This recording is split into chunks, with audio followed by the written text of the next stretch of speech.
السلام علیکم ورحمۃ اللہ وبرکاتہ۔ ناظرین، ایک بار پھر آپ کو ہماری ویب سیریز قیامت کی نشانیاں میں ویلکم کرتے ہیں۔ ٹاپک جو ہے وہ بڑا امپورٹنٹ بھی ہے مگر it's lengthy, so will include more than one part on that. ہم ایک سے زیادہ جو ہے وہ ایپیسوڈ اس کے لیے بنائیں گے۔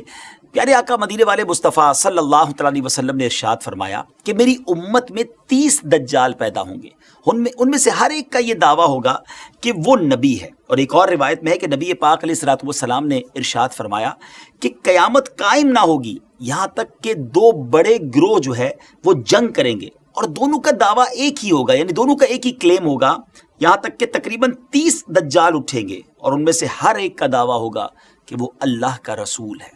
استغفر اللہ۔ ناظرین، آج جھوٹے نبیوں پر ہم گفتگو کریں گے کہ ایسے لوگ جنہوں نے نبوت کا جھوٹا دعویٰ کیا۔ یاد رہے ہمارے آقا علیہ الصلوۃ والسلام، ہمارا ایمان ہے کہ وہ آخری نبی ہے، ان کے بعد کوئی نبی جو ہے وہ ظاہر نہیں ہو سکتا۔ ڈیئر ویورز، یہ بھی قیامت کی نشانیوں میں سے ایک نشانی ہے کہ جھوٹے نبی اپیئر ہوں گے، ظاہر ہوں گے، اور آج کی ایپیسوڈ میں انہی جھوٹے نبوت کے دعوے داروں کے بارے میں ہم جانیں گے۔ آئیے اب چلتے ہیں، آپ کو ان جھوٹے نبیوں کے بارے میں کچھ بتاتے ہیں۔ یہاں ایک بات یاد رہے کہ ان جھوٹے جو دعوے دار تھے ان میں سے 2 بدبخت ایسے تھے جنہوں نے پیارے آقا علیہ الصلوۃ والسلام کے دور میں ہی نبوت کا دعویٰ کر دیا تھا۔ جی ہاں، یہ وہ 2 بدبخت ہیں جن کا آج ہم ذکر کریں گے۔ ایک کا نام مسیلمہ کذاب اور دوسرے کا اسود انسی تھا۔ نبی پاک علیہ الصلوۃ والسلام کی موجودگی میں ہی، پیارے آقا کے دور میں ہی، فیروز ویلمی اور ایک صحابی رسول رضی اللہ تعالیٰ عنہ نے اس اسود انسی کا کام تمام کیا، اور فیروز ویلمی رضی اللہ تعالیٰ عنہ نے سینے پر چڑھ کر، اسے پچھاڑ کر سینے پر چڑھ کر اس کا کام تمام کیا۔ مگر مسیلمہ کذاب کو جناب ابوبکر صدیق رضی اللہ تعالیٰ عنہ کی جو دور کی آرمیز تھی، اس زمانے کی جو فوجیں تھیں، انہوں نے اس کو جہنم واصل کیا، اور اس طرح یہ کلیمنٹس آف پروفٹ ہوڈ یعنی نبوت کے دعوے دار جو تھے وہ فنا ہوئے۔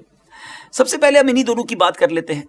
اسود انسی، یہ شخص بڑا بدبخت تھا، نبوت کا جھوٹا دعوے دار تھا۔ اس کو نبوت کے جھوٹے دعوے سے صحابہ کرام رضی اللہ تعالیٰ عنہ نے روکنے کی بہت کوشش کی۔ سب سے پہلے اس دعوے کے سامنے آنے کے بعد زؤیب بن کلیب رضی اللہ تعالیٰ عنہ نے یمن کی سرزمین پر، جنہوں نے سب سے پہلے اسلام قبول کیا تھا، انہوں نے اس شخص کو روکا۔ اس نے جب نبوت کا دعویٰ کیا اور لوگوں کو کلمہ پڑھنے پر، اپنا کلمہ پڑھنے پر مجبور کیا، تو انہوں نے بڑی سختی کے ساتھ حضرت زؤیب بن کلیب نے اس کو انٹرسیپٹ کیا، اس کو روکا اور لوگوں کو بھی اس کے خلاف سمجھایا۔ مگر اس بدبخت نے کیا کیا؟ ایسا ظالم اور بدبخت تھا کہ حضرت زؤیب بن کلیب کو گرفتار کیا اور جلتی آگ میں، برننگ فائر میں، اس نے حضرت زؤیب کو ڈال دیا۔ مگر اللہ کی شان دیکھیں، ختم نبوت پر ان کا ایسا ایمان تھا، ناموس رسالت پر وہ جان قربان کرنے والے تھے کہ آپ کو جب آگ میں ڈالا گیا تو آپ کے جسم پر، جسم تو دور کی بات ہے، آپ کے کلاتھس، آپ کے کپڑے کا ایک دھاگا بھی نہ جلا، آپ بالکل صحیح سلامت جو ہے وہ آگ سے باہر آ گئے۔ سبحان اللہ۔ جب یہ خبر مدینہ منورہ پہنچی تو جناب محمد مصطفیٰ صلی اللہ تعالیٰ علیہ وسلم نے کیا خوب ارشاد فرمایا، جس کا مضمون ہے کہ یہ وہ شخص ہے کہ میری امت میں حضرت ابراہیم خلیل اللہ علی نبینا علیہ الصلوۃ والسلام کی طرح جلتی آگ کے شعلوں سے محفوظ رہا۔ سبحان اللہ۔ حضرت عمر رضی اللہ تعالیٰ عنہ نے بآواز بلند یہ کہا کہ الحمدللہ، ہمارے نبی پاک علیہ الصلوۃ والسلام کی امت میں بھی اللہ تعالیٰ نے ایسے شخص کو پیدا فرمایا ہے جو حضرت ابراہیم خلیل اللہ علی نبینا علیہ الصلوۃ والسلام کی طرح آگ کے شعلوں سے جلنے سے محفوظ رہا۔